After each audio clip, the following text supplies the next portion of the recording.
Hello, welcome to Horror Month of 2020. Sorry about starting this a little late, I just had some other videos that I wanted to get out of the way before I really got into Horror Month of this year. But I'm kicking off this year's Horror Month with a review of the 1958 British horror film Horror of Dracula, or Dracula as it was known in the UK. Now, Horror of Dracula was produced by British film studio Hammer, and the film is loosely based on the classic vampire novel Dracula by Bram Stoker. The movie was also made as sort of a loose remake of Universal's 1931 adaptation of the classic Bram Stoker story, which famously had Bela Lugosi as the vampiric Count. Now, Horror of Dracula was directed by Terence and written by Jimmy Sangster, both of whom prior to this worked on Hammer's 1957 film The Curse of Frankenstein, which of course was a loose adaptation of the classic Mary Shelley novel.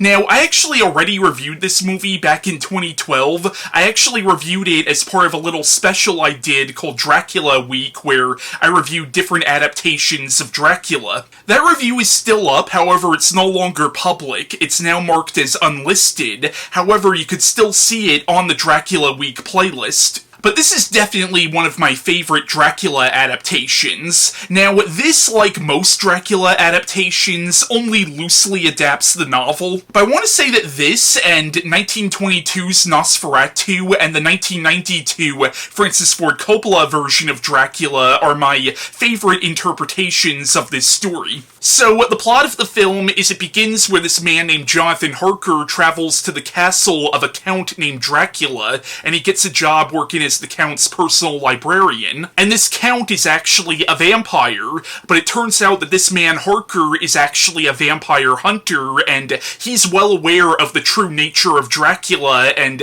he has secretly come there to destroy Dracula. But he ultimately fails at this mission, so Harker's friend, Dr. Abraham Van Helsing, goes looking for him, only to discover that Harker has been turned into a vampire, and Van Helsing has no choice but to destroy his friend. Van Helsing then goes to tell Harker's brother-in-law, Arthur Holmwood, about what happened. Obviously, he doesn't tell him everything in the beginning, knowing that Holmwood is not likely to believe him. But in the film, you find out that Dracula is going after Jonathan's fiancée and Arthur's sister, Lucy, and he ultimately turns Lucy into a vampire. So Arthur is shocked to discover that vampires exist, and he gets caught up in all this, so him and Van Helsing now have to hunt down and destroy Dracula. But Dracula starts going after Arthur's wife, Mina. Now, as you can already tell, there are some major differences between this and the book. In the book, Jonathan Harker was a real estate agent who had no idea that vampires existed until he was held hostage in Dracula's castle. Also, Harker lived throughout the entire novel. He was ostensibly the hero of the book. So it was a nice twist for people who have read the book to have Harker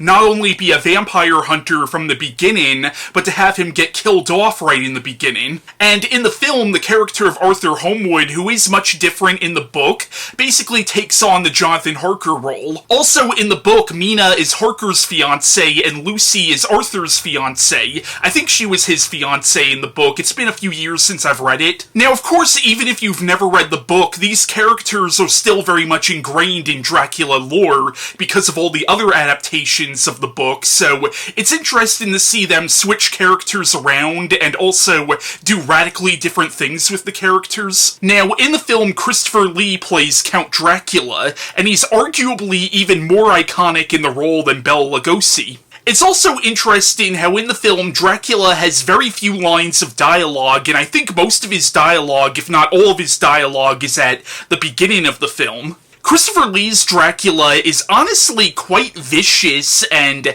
even animalistic. Like, Christopher Lee really plays this character as something that's not even remotely human, but something demotic that's trying to act human. And in the film, Peter Cushing plays Dr. Abraham Van Helsing, and this is probably, at least next to Anthony Hopkins' portrayal of the character, this is probably my favorite on-screen interpretation of the character. Peter Cushing's Van Helsing is both badass, but also quite compassionate as well. And the final battle between him and Dracula at the end of the film is probably one of the best hero-slash-villain fights committed to film. Michael Gough plays Arthur Homewood. You might also recognize this actor as Alfred from the Tim Burton/Joel Schumacher Batman films. John Van Eyssen plays Jonathan Harker. You have Melissa Stribling as Mina, and Carol Marsh as Lucy. Now, in the beginning of the film, you have the bride of Dracula, played by Valerie Gaunt. Now, she has a very small role in the beginning, but she honestly plays the bride of Dracula almost as a battered wife trying to get away from her abusive husband. Although when she's asking Harker for help, you get the idea that that's mostly a ruse. Now, Valerie Gaunt also played Justine in The Curse of Frankenstein. Now, I believe she was mostly a stage and television actress. Besides Curse of Frankenstein, I don't think she was in any other films. But dear God, that woman was fucking beautiful. But yeah, Horror of Dracula is a fantastic movie. It's not just one of my favorite Dracula films, but it's one of my favorite horror films in general. And it is a very simple, straightforward story, but what makes it work is just how well made it is, and Jimmy Sangster's script is also really well written, and he does a really good job at making you care about the characters, and he also imbues the script with a lot of genuine humor that doesn't distract from the horror. Now, this movie spawned a sequel in 1960 called The Brides of Dracula, which had Peter Cushing reprising his role as Van Helsing, but despite the film's title, Dracula actually never showed up in that movie. That was followed by 1965's Dracula Prince of Darkness, which actually did have Christopher Lee coming back to play Dracula. And then that was followed by Dracula Has Risen from the Grave in 1968, and then that was followed by 1970's Taste the Blood of Dracula. That same year you had Scars of Dracula, and then that was followed by Dracula AD 1972, and then that was followed by the Satanic Rites of Dracula in 1973, which was the last time where Christopher Lee played Dracula. Now, there was one final film of the Hammer Dracula series, and that was 1974's Legend of the Seven Golden Vampires, which was also a kung fu movie. That movie did not have Christopher Lee as Dracula, but it did have Peter Cushing playing Van Helsing one final time. Now, outside of the Hammer series, Christopher Lee also played Dracula in Jess Franco's 1970 adaptation, Count Dracula. And he played Dracula briefly in the Sammy Davis Jr. comedy One More Time. Now, the Hammer Dracula films definitely inspired a lot of future vampire films, like Tobe Hooper's Salem's Lot, which of course was based on the Stephen King novel, and Tom Holland's Fright Night, and even Robert Rodriguez's and Quentin Tarantino's From Dusk Till Dawn owes something to the Hammer Dracula films. Now I want to cut to some special guests giving their thoughts on this movie. The first short review that you're going to see is from a man whose videos I've been watching since 2008 or 2009. He's actually one of the people who inspired me to start doing reviews on YouTube. And I noticed that recently he started commenting on some of my videos, and I know he's a fan of the Hammer films, so I figured I'll ask him if he wanted to contribute to this video in some way, and the fact that he took time out of his schedule to do this means a lot, honestly. And I'll leave a link to his channel in the description below. Hello everyone, this is Michael yet again, and thank you all for watching. I just wanted to spend a little time and give my thoughts on the 1958 classic Hammer film, Dracula. Wow, where do I begin? You know, I spend a lot of time talking about Hammer movies, and this is a film that I remember as a child. I remember being frightened by this film, and to this day, I consider this one of my all-time favorite Hammer horror movies. It is an extremely classic film and put together by some wonderful people in the business, including the legendary Terence Fisher, who directed this film. Now, I've often said it, Terence Fisher, in my humble opinion, the best director that Hammer ever had. Then it was produced by Anthony Hinds and written by Jimmy Sangster. Then we have the great James Bernard, who did the music for this classic. And we have some beautiful cinematography by Jack Archer. This is a film that had all the greats in Hammer Studios put it together and make just a wonderful movie. And that's not even counting the legendary Peter Cushing and Christopher Lee. And I'll mention Michael Gough and Melissa Stribling. Great film, terrifying film, a beautiful movie. The cinematography is just excellent. The direction by Terence Fisher, just extremely awesome. This is a film that I remember the very first time I saw it. And when Christopher Lee runs towards the camera in that animalistic Dracula and snarls at the screen, I literally jumped. And I'm not talking about when I was a kid. I'm talking about when I saw it years and years later as an adult. It literally made me jump. I wasn't expecting it. And then Peter Cushing. Oh, dear God, Peter Cushing. My hero. Peter Cushing as Van Helsing, the ultimate hero. And he's just extraordinary in this movie. All the elements that go into making a gothic, classic Hammer horror film are in this film in spades. Wonderful movie. I'll always have a fondness for this movie. I'll always have a place for it in my heart. Christopher Lee, Peter Cushing, two men that I have really grown to love and feel affection for. This is Hammer's finest. And it's a movie that I'll not ever remember not being fond of, or I'll never forget it. Great film. Just a wonderfully great movie. Hi everyone, Christian asked me to share my thoughts on Hammer's Horror of Dracula, or Dracula if you prefer the English title. Well, not only is Horror of Dracula my favorite Hammer Dracula film, it's my favorite Hammer film and Dracula adaptation of all time. Why is it my favorite? Well, I guess I could start right at the beginning, during the opening credits, with the blood dripping down the Gothic architecture onto the Dracula nameplate, with James Bernard's ominous score pounding away.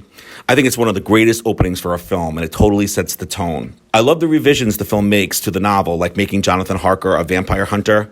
The scene where he is confronted by Dracula's bride, and then Dracula appears with such ferocity when earlier he had acted with such stately reserve is incredible. Christopher Lee is, of course, iconic in the role. He's so menacing yet so hypnotic. You can't blame people for being his victims. And, of course, Peter Cushing is phenomenal as well. I think he's the best Van Helsing in any Dracula film.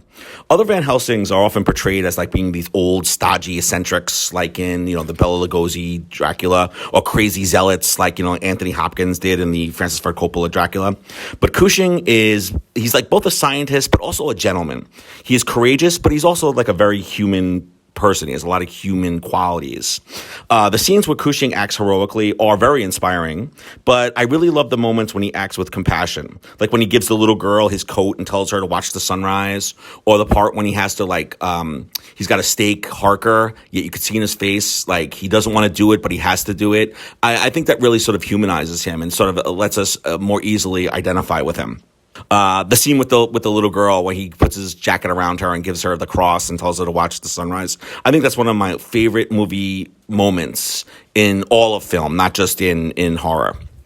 The end of Horror of Dracula, of course, is so thrilling and suspenseful. Terence Fisher has a rap for being a very static, conservative director, but the final battle between Van Helsing and Dracula is incredibly staged, and it's so exciting. I think it really proves that Fisher knew exactly what he was doing with the rhythms of the film. When Cushing pretends to be unconscious and his eyes flash open, you just want to cheer, And then when he jumps up and tears the curtains down and slaps the two candlesticks together to make the cross, like how could you not have faith that good will always triumph over evil? I would love to see the famed Japanese cut of the film with the extra footage, but so far I think no U.S. company has released it. I think it's been released in the U.K., but not in the U.S., which I think is a real tragedy. It's because if any horror film deserves to be restored to its fullest glory, it is the masterpiece that is Horror of Dracula. Hello everyone, this is my review for Christian's channel on Hammer's Horror of Dracula. This is probably my second favorite Dracula film of all time, right up there with Bela Lugosi's Universal's Dracula. What I love about this film is that it's just so great because Hammer, just like the same they did with Frankenstein. Hammer did a great job of showing a great remake, reimagination, and a retelling of Dracula, and not copying exactly what Universal did. I mean, taking some inspiration. I love the gothic atmosphere because it is just so brilliant and great. I wish they made more horror movies like that with better gothic atmosphere, with castles, spooky woods, and darkness. I love the performances in this film. Peter Cushing's performance as Van Helsing is probably my favorite of Van Helsing actors. I love it how he's very smart, brilliant, heroic, a gentleman. And Christopher Lee, probably my second favorite Dracula of all time, right up there with Lugosi, but I still prefer Lugosi over Lee. Lee is still great, just it's a preference. Unlike Universal, there was, instead of Renfield in this movie, it's Jonathan Harker, and he doesn't really have a big part in this film like how Dwight Frye had in the original film.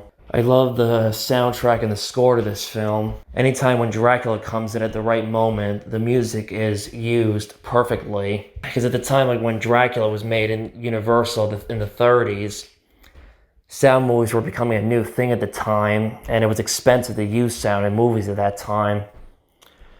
This film used music in it. That's what made it so much better compared to Lugosi's Dracula. But still, I still love Lugosi's Dracula, despite the flaws and no music in it. It's still a great horror movie and a great atmospheric gothic horror film. Hope you enjoyed my thoughts and opinion about this movie. Go give it a watch. So, I hope you enjoyed this video overall. That was my review on Horror of Dracula, and my next review will be on Brides of Dracula.